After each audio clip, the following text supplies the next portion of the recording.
आप अपनी स्क्रीन पर जो देख रहे हैं वो दुनिया का सबसे बड़ा झूठ है। हाँ, आपने सही सुना। प्यार की निशानी, शाहजहां और मुमताज की अमर प्रेम कहानी। ये सब वो कहानी है जो आपको बचपन से सुनाई गई है, स्कूलों की किताबों से लेकर बॉलीवुड के गानों तक। लेकिन यही झूठ आपकी सोच पर पर्दा डाल रहा है।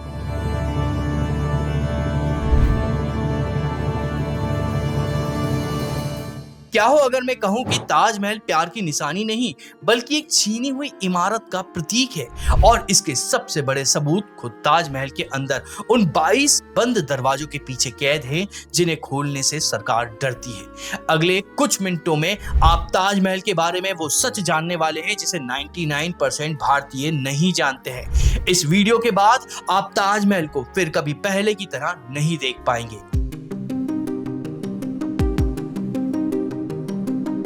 हम शुरुआत करेंगे इसके नाम में छिपे रहस्य से, फिर हम उस शाही दस्तावेज को देखेंगे जिसमें सब कुछ साफ साफ लिखा है, और अंत में हम पहुंचेंगे उन रहस्यमय 12 बंद कमरों तक।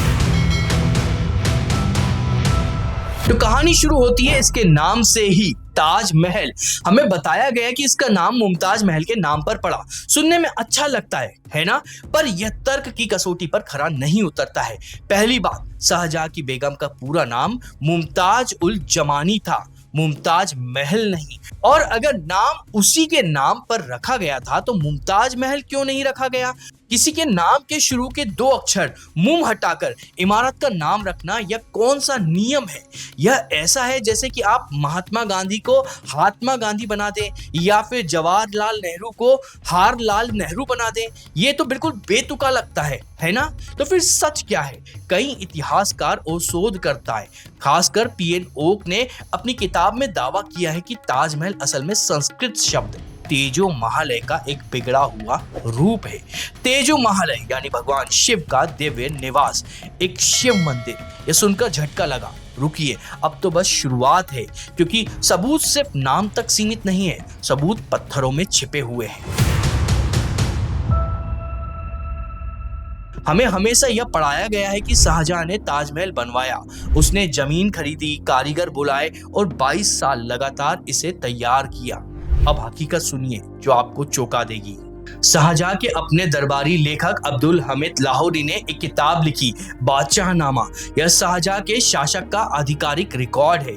इसके पेज नंबर 202 और 203 पर साफ लिखा गया है कि मुमताज को दफनाने के लिए शाहजहां ने जयपुर के महाराजा जयसिंह से यमुना किनारे बनी उनकी एक खूबसूरत और भव्य हवेली, जिसे मंजिल ए राजा मानसिंह कहा जाता था, वो ली थी।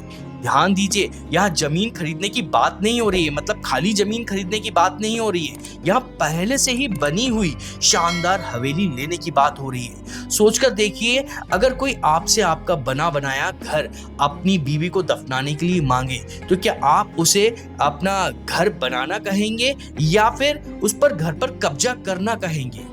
और यह कोई दावा नहीं था।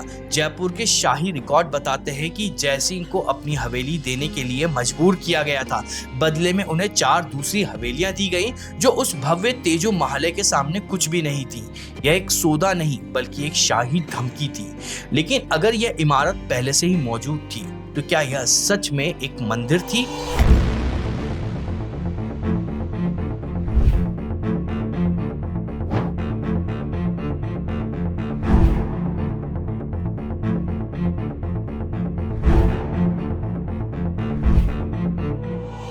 अब हम उस हिस्से में आ गए हैं जहां आपको अपनी आंखों पर यकीन नहीं होगा। ताजमहल के मुख्य गुंबद को ध्यान से देखिए। उसके ऊपर जो धातु का शिखर है उसे इस्लामिक चांद बताया जाता है, लेकिन ध्यान से देखिए, उस शिखर पर एक कलश है, ठीक वैसा ही जैसा हिंदू मंदिरों के ऊपर होता है। और उस कलश के ऊपर जो चांद बना है, जब वो कलश की नोक से मिलता है तो वो भगवान शिव के त्रिशूल का आकार बनाता है। यह आपकी स्क्रीन पर है, एक त्रिशूल एक इस्लामी मकबरे के ऊपर। यह कैसे संभव हो सकता है? अब अंदर चलते हैं जहां मुमताज की नकली कब्र है। उसके चारों ओर संगमरमर की जाली लगी हुई है। उस जाली में छोटे छोटे कलशों की नक्काशी बनी हुई है। क्या आप जानते हैं कि वो कितने हैं? पूरे 108। हिंदू धर्म में 108 की संख्या कितनी पवित्र मानी जाती है यह मुझे बताने की जरूरत नहीं है। जपमाला से लेकर देवी देवताओं के नामों तक एक मकबरे में 108 कलशों का क्या काम है? ताजमहल में 2 कब्रें हैं, एक ऊपर जो आपको दिखाई देती है और एक ठीक उसके नीचे तहखाने में असली कब्र। ये इस्लामिक परंपरा से बहुत अजीब है, लेकिन हिंदू मंदिरों में यह बहुत आम है। उज्जैन के महाकालेश्वर मंदिर या फिर सोमनाथ मंदिर को देखिए, वहां भी 2 शिवलिंग हैं, एक मुख्य गर्भगृह में है और एक ठीक उसके ऊपर वाली मंजिल पर है। यह वास्तुकला एक मकबरे से ज्यादा एक शिव मंदिर से मेल खाती हुई दिखाई देती है। हिंदू मंदिर हमेशा पवित्र नदियों के किनारे पर बनाए जाते हैं। तेजो महालय भी यमुना के किनारे पर है, लेकिन एक मकबरे को नदी के किनारे बनाने की कोई ठोस वजह नहीं होती है। ये सारे सबूत चीख चीख कर एक कहानी कह रहे हैं, एक ऐसी कहानी जिसे हमसे छिपाया गया है। और अब आते हैं उस रहस्य पर जो ताजमहल के संगमरमरी फर्श के नीचे दफन है। ताजमहल के चबूतरे के नीचे नदी की तरफ खुलने वाले 22 बंद कमरे।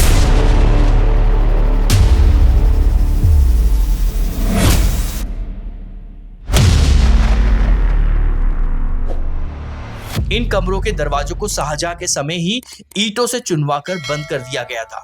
ये इतने गुप्त रखे गए थे कि आज तक इनकी पूरी सच्चाई कोई नहीं जानता है। क्यों? एक मकबरे में ऐसा क्या छिपा हो सकता है?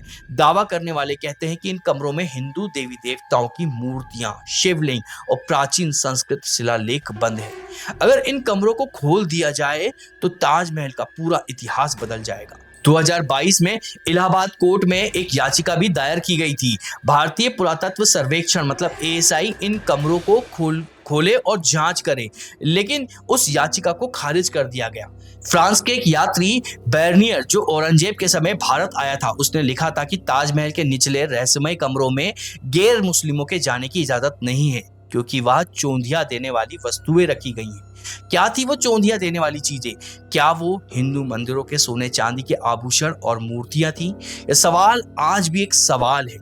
तो अब आपके सामने 2 कहानियां हैं। एक तरफ सरकार, ASI और इतिहास की किताबें जो कहती हैं कि ताजमहल एक मकबरा है, मंदिर नहीं। 2017 में सरकार ने कोर्ट में इन सभी दावों को मनगढ़ंत बताया था और सुप्रीम कोर्ट ने 2020 में PNO की याचिका खारिज कर दी गई थी। यह है आधिकारिक पक्ष। और दूसरी तरफ है वो सबूत जो हमने आज देखे। तेजो महालय नाम का तर्क, शाहजहां के दरबारी की किताबों में इसे राजा जयसिंह की हवेली बताना, गुम्बद पर बना त्रिशूल, 108 पवित्र कलश और वो 22 रहस्यमय बंद कमरे।